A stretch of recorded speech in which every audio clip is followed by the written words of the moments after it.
It was all over the news last year. Russia and India would trade in local currencies. They would remove the US dollar from the equation. At least that was the plan. By May this year, the idea was dropped. It just wasn't practical enough. But now there is even worse news.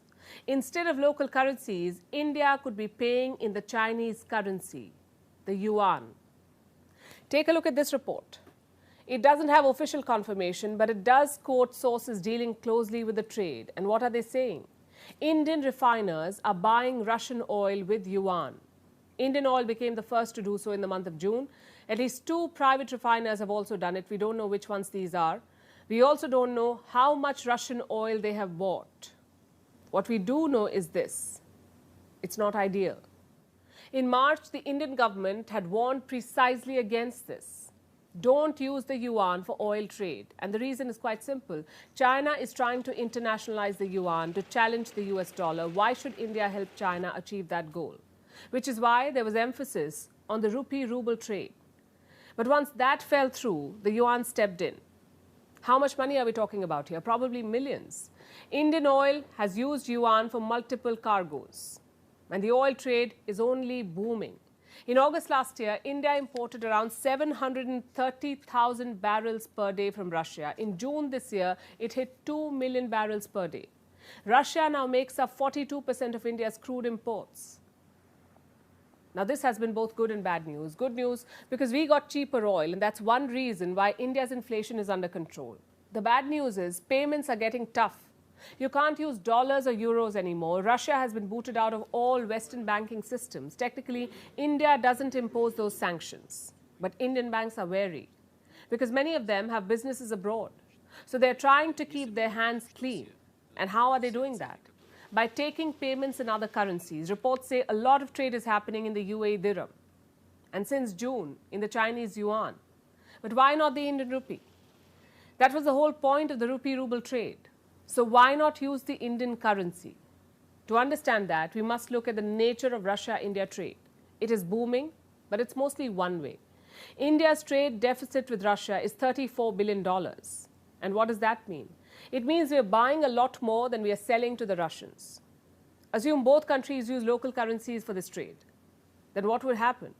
Russia would get a lot of Indian rupees, but they would not have much to buy with it. Reports say they would have a rupee surplus worth $40 billion, 40 billion every year. And that's a pile of unusable cash. Now, I know what you're thinking. Why not convert that rupee into rubles and take it home? Well, that's the second problem. You see, the Indian rupee is only partially convertible. There are restrictions on converting large amounts. In fact, the yuan is the same. Even the Chinese currency is not fully convertible. But there is a key difference. China's trade deficit with Russia is just $3 billion. China's exports to Russia were up 19% at the beginning of this year.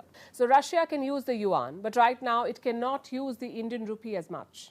Like I said, this is not an ideal situation. The Indian government doesn't like it. I'm sure the Indian banks and refiners don't like it either. So what's the way out? Well, one option is to make the rupee fully convertible. Several experts have been calling for that change. But such a decision could also backfire because fully convertible currencies cannot be controlled by the central bank. It's all about market forces then. And that means a lot of volatility in the currency market, which is never good news for developing nations. The second option is to make the rupee more desirable. And how do you do that? By closing the trade deficit, by exporting more things to Russia. And it's easier said than done. But in the last couple of months, we have made some progress. India's Commerce Ministry is already on the job. It has asked exporters to identify additional products that can be sold to Russia. Right now, most of the trade is engineering goods, medicines, chemicals. The plan is to expand that. February 2023 was a good month. India's exports to Russia rose by 25%. They reached the levels before Russia's invasion of Ukraine. Engineering goods are leading the way. The export of those items jumped 11 times in April this year.